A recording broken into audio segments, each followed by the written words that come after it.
কারণ দাদারা বাপ দাদারা যারা আছেন তাদের প্রত্যেকে অভিনন্দন জানাচ্ছেন, আগাম শুভ নববর্ষের অভিনন্দন জানাই। এবং আমাদের আমি দেখছি এই রাস্তার মাঝে যখন ঢুকছিলাম মাঠে, বাঁদিকে আছে আমার একটা বিরাট মন্দির, ডান দিকে মসজিদ। এটাই ভারতবর্ষের ঐতিহ্য, এটা বাংলার ঐতিহ্য। আমরা ছোট থেকে শঙ্কর ধ্বনি শুনেছি, আজানের ধ্বনি শুনেছি, এটাই ভারতবর্ষে চলে আসছে, চলতে থাকবে।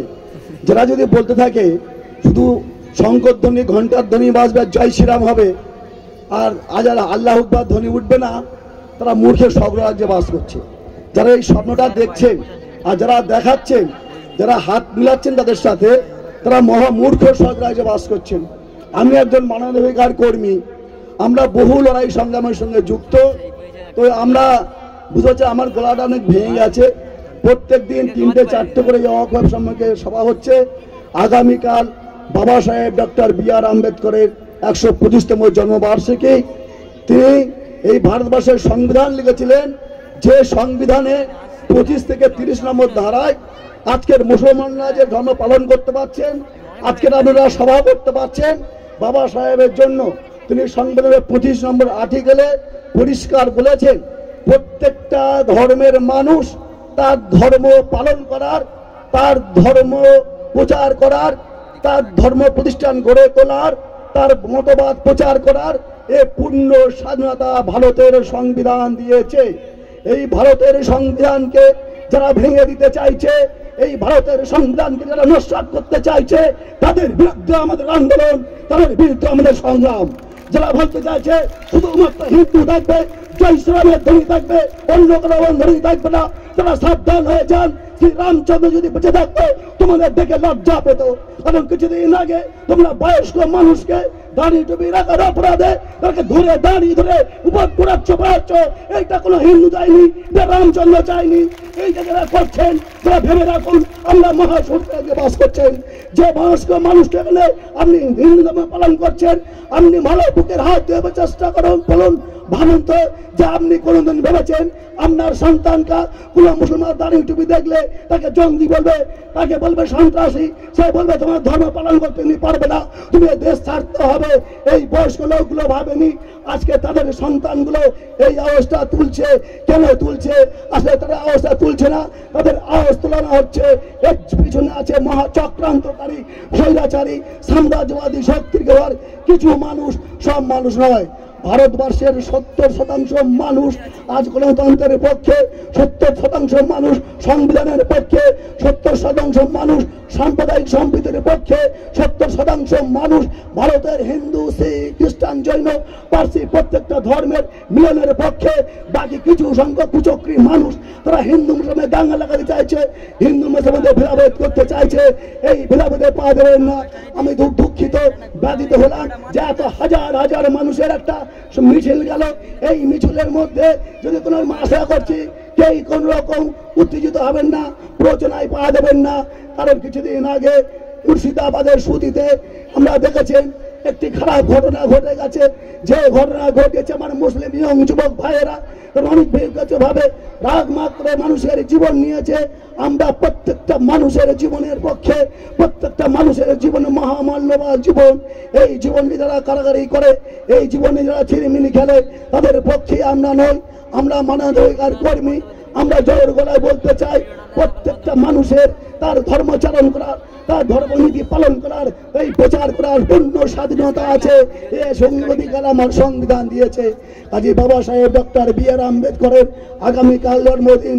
আপনারা জেনে রাখুন, আজকের যখন যারা যেখানে মন্দিরের কমিটি যে মানুষরা আছেন তাদের কাছে করার জন্য অনুরোধ করবো, আপনারা যেমন মন্দির রক্ষা করছেন, আপনারা যেমন আপনার ধর্ম পালন করছেন, পাশে হিন্দু মুসলিম ভাইরা আছে, তারা যাতে তাদের ধর্ম পালন করে, তাদের ধর্ম নির্বিচারে সুষ্ঠুভাবে পালন করতে পারে সেদিকে আপনারা খেয়াল রাখবেন।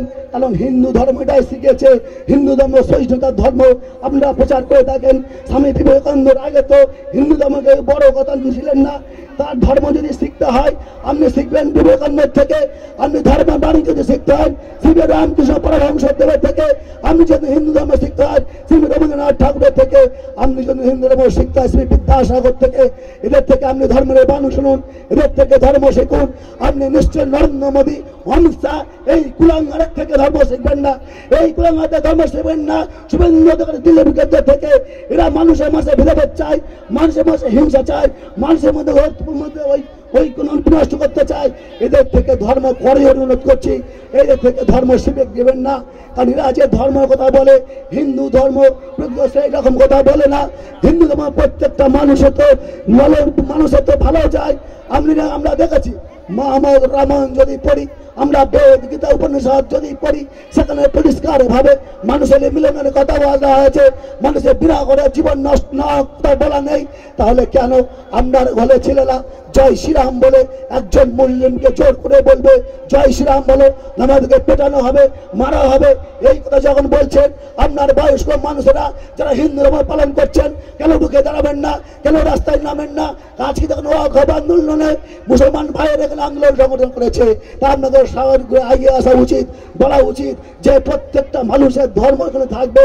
শিখ ধর্ম, খ্রিস্টান, বহু ধর্ম আছে, সেই ধর্ম পালন করার অধিকার যে সংবিধান দিয়েছে এবং ভারতবর্ষ ধরে বহু যুগ যুগ ধরে হাজার হাজার বছর চলে আসছে, সেই ধর্ম পালন করার আমরা যারা ধার্মিক মানুষ আছি, ধার্মিক মানুষ রয়েছে যারা অধার্মিক করছে, এই ধরে জয় শ্রীরাম বলে মানুষকে জোর করে পেটাচ্ছে এবং মানুষকে নানা রকম ভাবে অপমানিত করছে। আসুন না আমরা সবাই মিলে ঢুকে দাঁড়াই, অসভ্য শক্তির বিরুদ্ধে, বর্বর শক্তির বিরুদ্ধে আমাদের ঢুকে দাঁড়াতে হবে। আসুন আমরা সবাই মিলে মহামানবের মিলন মঞ্চ গড়ে তুলি। যে মিলন মঞ্চের গান গেয়েছিলেন রবীন্দ্রনাথ ঠাকুর, তিনি বলেছিলেন দিবি আর নিবে যাবি না ফিরে, এই ভারতের মহামানবের মহাসাগরের তীরে। আমাদের কাছে কয়েকটা কথা বলে যায়। আজকে যারা হিন্দু ধর্মের কথা প্রতিষ্ঠার কথা বলছে, নরেন্দ্র মোদী, অমিত শাহ, এদের কাছে জিজ্ঞাসা করুন, পুরীর যে জগন্নাথ মন্দিরের ট্রাস্ট আছে, এই ট্রাস্টে কেবলমাত্র ব্রাহ্মণরা থাকতে পারবে। আপনি যদি মন্ডল হন, আপনি যদি নস্কর হন, আপনি যদি সর্দার হন, আপনি যদি পুরকাইত হন, আপনি যদি নানা রকম পদবী আছে, ৬৭৪৩টা পদবী আছে তপশিলি জাতি উপজাতির মধ্যে, এরা যদি কোনোদিন ওই মন্দির কমিটিতে ঢুকতে পারবে না, এরা কোনোদিন রাম মন্দিরে উঠতে পারবে না। কারণ জ্বলন্ত প্রমাণ আমাদের রাষ্ট্রপতি দ্রৌপদী মুর্মু যখন রাম মন্দির উদ্বোধন হয়, সেই রাম মন্দির উদ্বোধনে আমার মাননীয় রাষ্ট্রপতি আদিবাসী হওয়ার কারণে সে নিমন্ত্রণ হয়নি, সে ডাক পায়নি। তাহলে আমরা কি করে ভাবছেন যে নরেন্দ্র মোদী, অমিত শাহ যে হিন্দুত্বের রাজ সাম্রাজ্য করতে চাইছে, সেই সাম্রাজ্যে আপনার কেমন স্থান হবে? বন্ধুগণ, যারা জয় শ্রীরাম বলছেন বলুন, একবার রামায়ণটা ভালো করে পড়বেন, অনুরোধ করে যাচ্ছি। বাল্মীকি লেখা রামায়ণ পড়বেন, দয়া করে অনুরোধ করছি প্রত্যেকটা যুবক ভাইদের কাছে। আপনি অবশ্যই বেদব্যাসের বাল্মীকি মহাভারত পড়বেন, আপনি অবশ্যই 18টা উপনিষদ পড়বেন, আপনি অবশ্যই 4টে বেদ পড়বেন। তাহলে আপনার মধ্যে হিংসা থাকবে না, তাহলে আপনার মধ্যে ঘৃণা জন্মাবে না, তাহলে অন্য ধর্মকে আক্রমণ করতে যাবেন না। আসলে আমরা ধর্ম পড়িনি, আমরা ধর্ম জানি না, আমরা ধর্ম বুঝি না। তাই বাবা আমরা জেনে রাখুন, আপনার ধর্ম আপনাকে কুত্তার থেকে অধম বলেছে।